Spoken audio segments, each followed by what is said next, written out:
If you've carried this badge of strong Black woman, that could be your gateway to be burnt out. If you're a strong Black woman, you are a go-getter, you'll succeed. Does it really correlate? It's okay to be soft. It's okay to rest. It's okay to say that you're not okay, because oftentimes we try to push past these things. Welcome to Voices of Resilience with me, Mary Musonyani, the show where we amplify Black and minority voices in UK healthcare and education. Today, we welcome a Black woman leader who walked through burnout and emerged as a transformational coach, helping women and healthcare professionals reclaim joy and well-being. Hello and welcome to Voices of Resilience. I'm Mary Musonyani, your host today. I'm delighted to speak with Sheena Johnson, a practicing ICU nurse, accredited transformational coach. Sheena supports Black women and other healthcare professionals to heal from burnout and design lives rooted in balance and vitality. Hello, Sheena, and welcome this morning. Before we get started, can you tell us a little bit about your background, where you started, and what inspired you to become a coach? Thank you, Mary, for that lovely introduction. Hearing it back, it sounds very like, oh, do I do all of that? But yes, it's such a pleasure to be here. Such a joy. My background, my career started out in Jamaica. I studied hospitality and tourism in Jamaica, and then I came to England, and then I changed. I decided to do nursing instead because I worked in a hospital for patients who had brain injury, and I loved it. So I decided to switch to do nursing because I felt that was calling me. I worked up the ranks. I did my master's in healthcare, and I'm now a specialist nurse for a critical care outreach department where I'm an advanced nurse practitioner. And now I'm a founder for the Prioritized You Wellness for healthcare professionals and more so nurses, women in health. Your journey, for instance, during the pandemic, intersected with grief and professional burnout. Can you talk about how that shaped your decision to become a coach and why focus on Black women at this particular moment? Because I know that probably for our listeners, they will be thinking, well, everybody faces burnout, everybody faces grief, we are all human, all these problems are on us. So why are we only talking about Black women? Are we discriminating? So can you tell us a little bit about what it is about Black women that your focus is really? Right. So it's great that you said that, or you really clarify that, because most women, moms, wives, sisters, Black, brown, white, we all face this thing, grief, burnout. And I wanted to really take a stance on all women. But at this moment, a couple years ago, I could take you back to the peak of COVID, where, the healthcare system was very, it felt like a war zone. We were working in times where we weren't sure what was happening. And the pressures were high, the sickness of the patients coming in during COVID, that was a very weird and, out of body experience, I would say. And we were pushing ourselves, we were working hard, we were just doing the things, things that we wouldn't have done on a normal day and showing up. And I found myself showing up for work. Even when I was tired, even though I was exhausted, and I was just pushing myself, and I just pushed past the emotions that I felt. Like I had indigestion, my skin broke out, I had musculoskeletal pain. I went to the doctors, and they couldn't find anything that was wrong with me. And I kept putting it aside, like I'll deal with that another time. I kept piling things off to another time, and kept on going. And I realized that, I was doing these things, but I wasn't ready. I wasn't ready to face the things that was causing me this ache and discomfort and this pain. And even I could remember the psychologist that they offered to us at the time saying, do you want to talk about it? And I was like, no, I am not ready to face that form of, discomfort. Like, I don't want to cry. I don't want to feel weak. And so I just put it to the side. I put it in a pot and say, maybe next time, And I just kept on going and pushing past this until one day I got a phone call that my father had passed away. And I had to stop. I had to pause and look within myself to say, hey, girl, what are you doing? Because, coming from a place of poverty, coming from a place of, humiliation, shame, and all of those kind of things that in your past, you tend to want to keep that in the back. You don't want anyone to really know who this person is. So I kept on masking it. I kept on showing up, trying to be the strong one, trying to put on this face like everything's okay for my family, for the people around me. As a nurse leader, you don't want to seem as if you're weak or you're incapable. And at the time, I was going for a promotion. Of course, I do not want to, be second guess for this promotion. So I just kept on going. And I realized that moment where my father passed away, which we didn't have this great connection, and the emotions was too much, and I just had to pause. And lots of women, lots of healthcare workers, more so, you find that the workforce for healthcare is majority Black and brown. And you find that we are oftentimes, we tend to silence ourselves because we want to fit in. We want to keep on giving. We want to keep on overextending ourselves because we're conditioned to do so, culturally, societally, we are programmed to be like this. And so I had to pause and really check in on myself to find out, where does it hurt the most and what can I do to fix it? And I started reading around it. I started to, listen to podcasts. I started to YouTube what it was that was causing me to feel this way. Why me? Why no one else? I don't see other nurses talking about burnout or what that really means. And I didn't know what burnout was because I thought it was normal to, this was just normal to show up and exhausted and tired and feeling broken. But it wasn't. It wasn't okay to be that way. And it was through coaching that I really transformed, because I realized that the silence was because of a wound, an inner child wound that needed to be spoken to. And I also realized that, there were so many my past story, I wasn't acknowledging that. And so I needed to explore that a little bit more. And from that, I realized there's other women, Black women, because we are oftentimes told to be the strong, show up even if you're broken, show up even if because we see our parents, I've seen my mom go through that as well. So I've got a role model, right? So so it was necessary for me to heal myself, because it wasn't the environment, it wasn't necessarily the people around me, it was here, it was within me that I needed to fix. And I realized by fixing myself, I could help other women, other Black women, brown women, women generally, but I could only speak from a place of where I came from. I am Black. I come from Jamaica.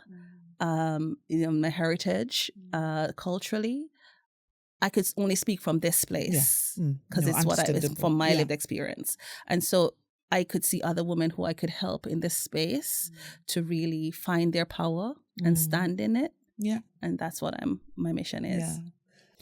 And you mentioned that obviously you're speaking from a positionality of being a Black woman while not dismissing other challenges that other women are facing, definitely. And so from that concept, obviously there will be quite a number of cultural differences, I guess, that probably somehow may place Black women in a positions where they are, and probably one of the reasons why you are trying to pay attention to that. So how have cultural expectations and professional demands uniquely impacted Black women in healthcare and beyond?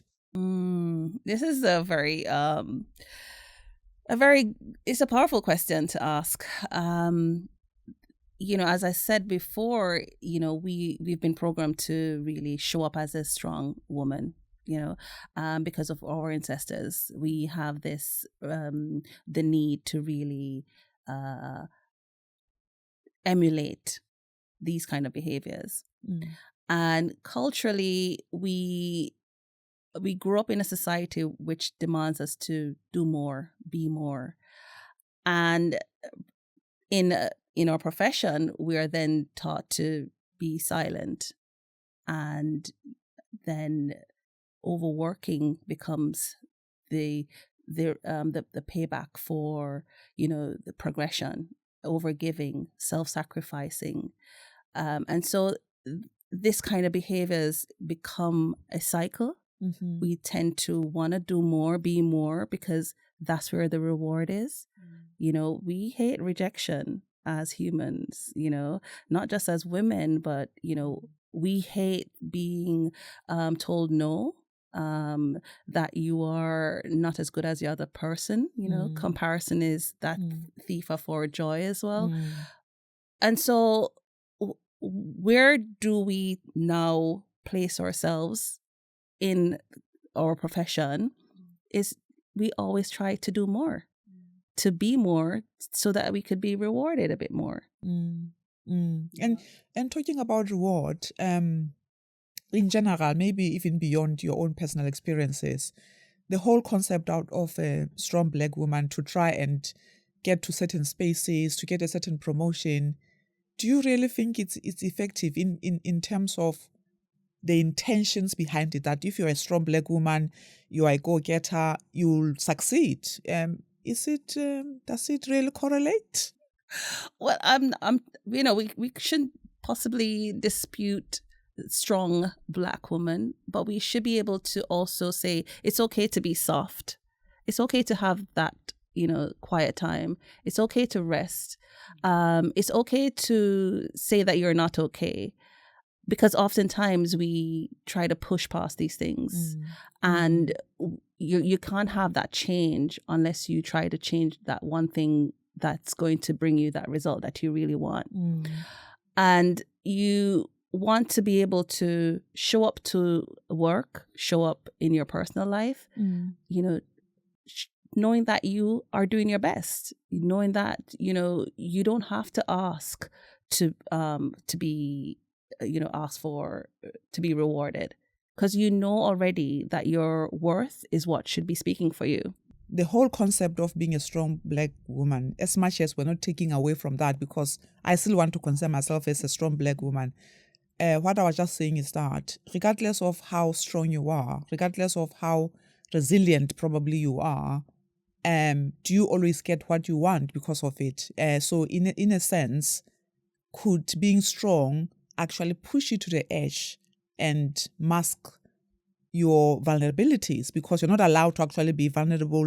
You're not allowed to, to check in and just say, you know what, I can't do this. Absolutely. If you've carried this badge of strong Black woman, that could be your gateway to be burnt out. That could be your gateway to being broken, because you always try to prove yourself that you are this thing. So there's no way now you can show up being something else. You can't be saying, oh, I don't feel like it today, because you carry this badge that I'm this person. You're not allowing yourself to be, to have rest, to have a quiet moment. You're always showing up as this person who is strong. And that label in itself can be a detriment to your health, to your well-being. If we look into some of these challenges that Black women are facing today, especially kind of like in the workplace, you are in healthcare, of course. So we are going to be looking a little bit more deeper into actual healthcare itself. What do you think are the biggest pressures that are facing Black women right now in the professional spaces? The biggest pressure is the need to be silence. Silence, the unspoken need to be silenced. That's a pressure right now, because things are happening within the healthcare spaces, and we don't feel the need that we can talk about it, even though they say, oh, speak up. We've got avenues or agencies where you can speak up, support systems. But you've seen the repercussions in the newspapers where nurses are being striked off the nursing register for doing just that. And so again, it goes back to how we were brought up. don't speak back, don't speak out of turn, because you might be judged, or you might not, you might be seen as, the angry Black woman, Troublemaker. the troublemaker in these spaces. So the pressure is losing your voices, dimming your light in places that you should be empowered to be able to speak up. I mean, we're in a caring profession, right? We give a lot and we don't ask for much in return. And so the pressures we have right now is there's a lot of healthcare professional women who wants to really step out of the box, who wants to, be like confidently be their authentic self. But again, the space that they're in doesn't promote that, doesn't empower them to speak up, shine their light, and be the stars that they say we really are. And there's a notion that silence in itself is actually a pathogen. Because, if you do have a problem, how is it going to be resolved if you are silent about it? So silencing is actually a bigger pathogen. And I can appreciate how, because of the consequences that come with talking, for instance, even if you're not speaking out of context, that you can either lose your job, and of course, you are thinking about, I have to feed my children, I have to live a life. So the silencing is really a pathogen in itself. And I just wonder, within healthcare in itself, where we are also taking care of other people, and then there's this silencing, you are a leader in your own right as well. What do you think can stop the silence? What can be done for the silence to stop? Well, I want to say both things. I want to say, like, they need to create space for us to really speak up, like safe spaces, I would say, so that we're empowered to do this. But another part of me saying, like, my gut is telling me that it's an inside job. It's a you problem. It's an us. It's like on me to really work on myself.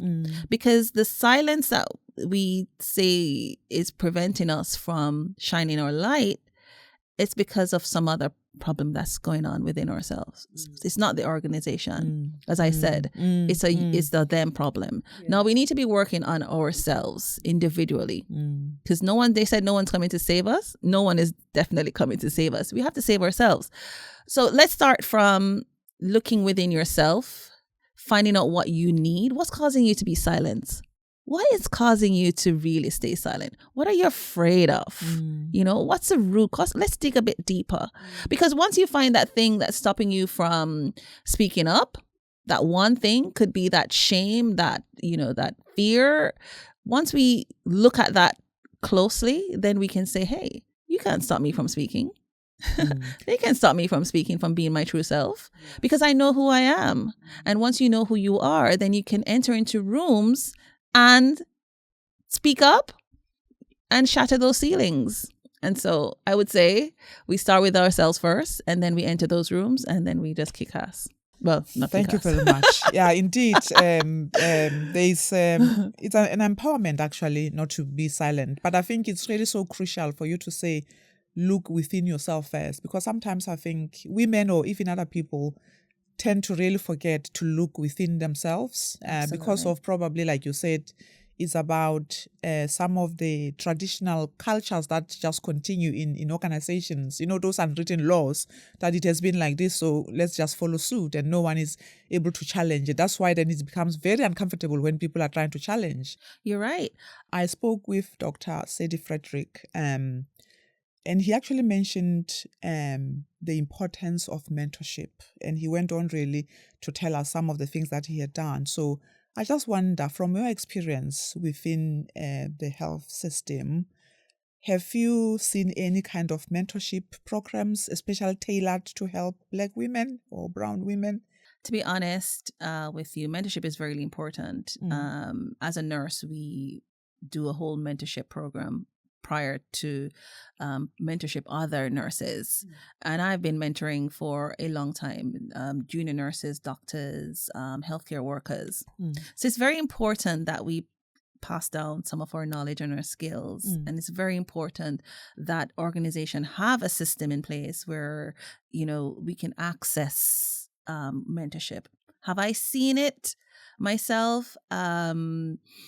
No, they said it exists within where the scope that I work in. I haven't had access to mentorship within the area that I work in, but it's very beneficial that there is mentorship programs and access to Black women in leadership to excel and to be empowered to stand in these places and not being silenced per se.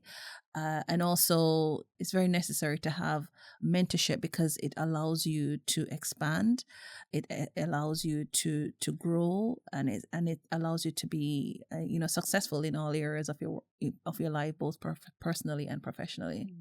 In some of these challenges, we don't just want to leave things hanging. As you may be aware that for us here at Voices of Resilience, we would like to not just educate, but also to inspire and be advocates as well. And the advocacy we are talking about is people like yourselves coming here and talking to us and talking to our listeners about what's really going on. So in a sense, we are really acknowledging that there are challenges, but there is hope. There is. Yeah, There's so absolutely hope. we'll talk about what that hope actually looks like. So my next question really, like I said, it's about, we're thinking about healing, hope. What kinds of support or change do you believe can make a biggest difference in the lives of Black women? We are all caregivers. We are used to, giving and self-sacrificing. It's time to turn that focus on ourselves. It's time to really check in on, giving ourselves what we need. We have been programmed for so long to be given to others. So I guess it's necessary that we start practicing some good self-care, first, and acknowledging that it's okay to say you're not okay. It's okay to have bad days. It's okay to have soft days. It's okay not to be strong all the time. And so some of the change that we need to see needs to start with checking in ourselves, because we're busy chasing what's outside of us. We need to turn that on the inside and start changing some of the behaviors or the habits that we have that's contributing to us burning ourselves out. That's contributing to us having stress and anxiety.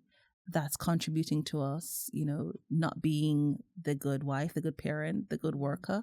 It's contributing to so many factors, and not going into other disease factors such as the cardiovascular, the cancers, the all the things that contributes to us not taking care of ourselves.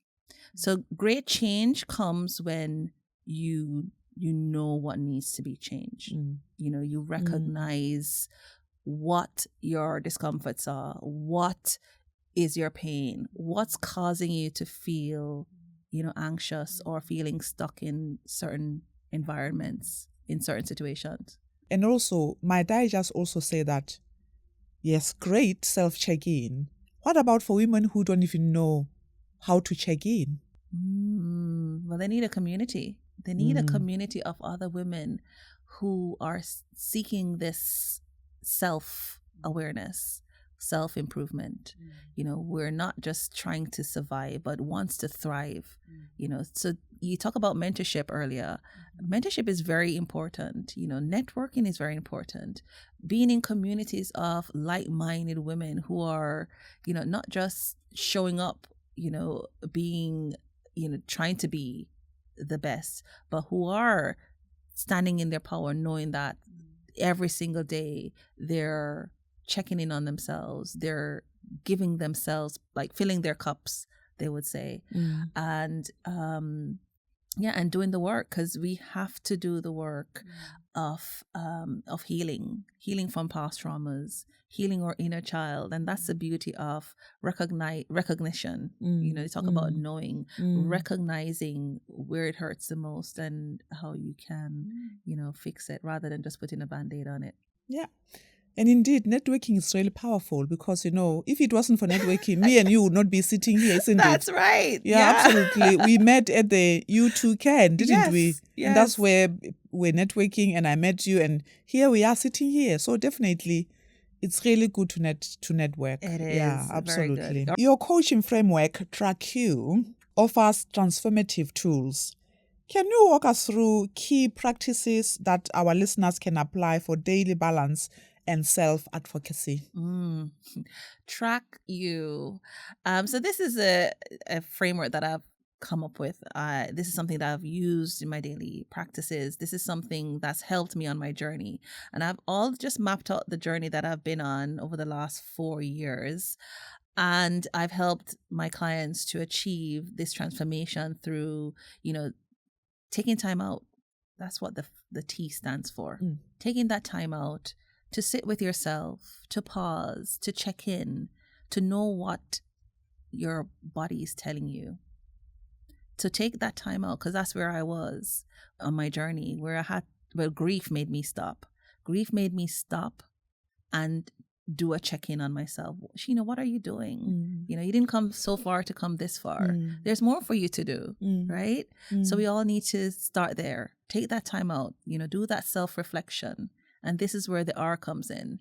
Reflect, what are your strengths? What milestone have you achieved? How can I then use this to progress, to move forward? Because sometimes we're feeling stuck. We're not stuck. We're just rusting away. We're just being at this place where we possibly need a bit more fire, not burning out, but, we need a little bit more spark. So we need to reflect on how far we've come because there's more for us to do, right? And then through this reflection, we're journaling. We're writing things down because strong Black woman, we've got a lot of things carrying. We got a lot of hats on our head. And so we need to offload some of this. And the only way to do this is by writing it out, speaking it out. You can even voice note it on your phone. You have notes on your phone. But it's a great way to, follow that journey you're on or to put some things away for another time, right? And then we come to the acknowledgement. And we spoke about this a lot, about acknowledging where it hurts, really pinpointing it, naming it, calling it what it is. Try and reframe it because that's not you. That's not where you're stopped at. You've got more to do because I tell my clients, I speak on Instagram all the time. We are worthy of so much more. We've got so much more to give. We shouldn't be burdened with, being burned out or being broken or thinking that, we're not good enough. And the C stands for clarity. So we get clear. We got clear on what's our next move. What's your next move, Mary? We get clear on, we get crystal clear on what our future self will look like. What does she look like? What does she smell like? How is she showing up? How is she waking up every single day? What does she look like? What is she wearing? Is she wearing a tiara like you are? Yeah, hello. That's right. And we set really clear how we want our future self to look like, show up as, and what are we doing every single day. And we start being that. And the U is showing up unapologetically every single day, being intentional, taking action every single day in our life. And that saying that says, living my day like the last. No, we're living our day like it's the first. We're showing up every day in our power, knowing our worth, knowing that we are worthy of so much more unapologetically. Amazing. And actually, to acknowledge your question to me, you said, what's your plan, Mary? It's really interesting asking that, because I probably am one of those people who have lived my journey. I know I'm intentional with everything, of course, but it's really good to always check in. So when I reflect back, looking at how I've got here, I remember that I was mentoring a new colleague. By the way, I work as a senior lecturer in university.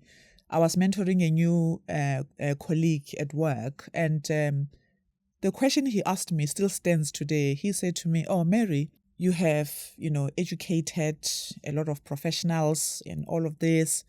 But what's your legacy actually? I was a bit taken aback, like, what's my legacy? Oh. Is my legacy not that I've been educating people? But then I went deeper into myself because I knew that, yes, I am an educator, of course. But what is the footprint that I want to leave if I leave this organization, if I leave this world? And I said, the day that I can set up a network for safe spaces at work, I will know my job is done, and particularly about race conversations. And to cut a long story short, that conversation led me to networking with other people, and we pioneered a race equality network, which we launched in 2020, just in the fall of pandemic. And now I'm actually the chair of race equality at work. That's amazing. Yeah, absolutely. Yeah. Oh, so that is fantastic. Just to really acknowledge that. That is a good question as well. Yeah, absolutely. It's a good question. Similar to the question I came across was, who is Sheena without the titles? What does she see herself doing? What makes her happy? That is a powerful question we need to ask ourselves. What legacy do you really want to live? Because, oftentimes I was, showing up. I'm a nurse. This is what I do. I know nothing else. I've been doing it for 20 years. And until I had to answer that question, and now I'm fully living, not in the chaos, but in calm, knowing that I've done the work on myself, and I'm teaching others also that they too can come from a place. So this, I like the Maya Angelou quote that says, do better. When you know better, then you do better. Absolutely. And so do your best until you know better, then you do better. So now I know better, I am doing better. Absolutely. Right? Amazing. And so I love that. That's really fantastic. And probably also, I do want to acknowledge, you've mentioned a couple of times about your grief, about the passing of your father. And I kind of took a deep breath about that because I thought about my own grief, which actually, this will be the first time I've ever kind of talked about my mom's passing and hear myself say it out loud, especially in a space where everybody's going to hear, because I think that was my mom passed in 2021. For that whole year, I think when I look at it, I think I took time for myself. I literally just cried every day. I didn't know how to actually do it. So the best way I did it was just cry, go for a walk. People will be saying, what's going on? I'll just be crying. And in a sense, also, just coming to what you were saying, that it was through grief that you began to check in. And I think also for me, especially as an only child, I have no sister or brother to bounce back to. I had to really check in with myself, like, what's really important for you right now, Mary? What is it that, choose yourself about what you want to do. And I just really wanted to hear myself say that out loud, because I don't say it. It's very touchy-feely. Oh, so thank you so much for sharing that aloud. I think and that's so beautiful that you shared that here with us. And it's such a beautiful thing to just speak from the heart. Say what you feel, and that frees it. It creates a space for much more beautiful things. So true. I'm glad you were able to share that. Yeah, and I think I'm saying this out loud as well, in the back of what we're talking about a strong Black woman. The way that I appear in every space, I'm the happy girl, and I am indeed. And sometimes I feel like people think because I seem to be this positive, happy person, I don't have problems. Oh my God. Even if during that year, I think my children can be a witness to that. I think, to put it, for lack of better words, I died. I was no longer that strong Black woman. I died. But I think through all that, having died with grief, I had to think of life in a different way, especially because it was more like my mom will want me to do the things that I'm still good at. She will still want me to continue the legacy of her that lives through me. And so, in a way, that gave me the strength to go on. It gave me the strength to continue that, okay, I've always wanted to do this podcast. I've talked to my mom about it. It has to be done because I'm sure that there's something that I need to be doing in the world, that I need to educate, I need to inspire, I need to call people to attention for something. And so, yeah, here we are. That self-empowerment, that self-reflection, you've just been doing it on yourself. I love that. Oh, thank you so much. And I'm sure your mom is just like looking over you and saying, hey, you're doing it. All right, Sheena, gosh, we have shared. I know. I didn't even know that I was going to actually say the things I've said. Oh my God. So But that's natural. It's yeah, beautiful. Absolutely. Yeah. And so thank you so much. It's really been such a pleasure to have you here. It's been so powerful also hearing your story and the tools that you're using to help other women. Where can our listeners connect with your work and access your coaching or resources? Oh, thank you, Mary, for having me. It's such a pleasure having this conversation here right now today.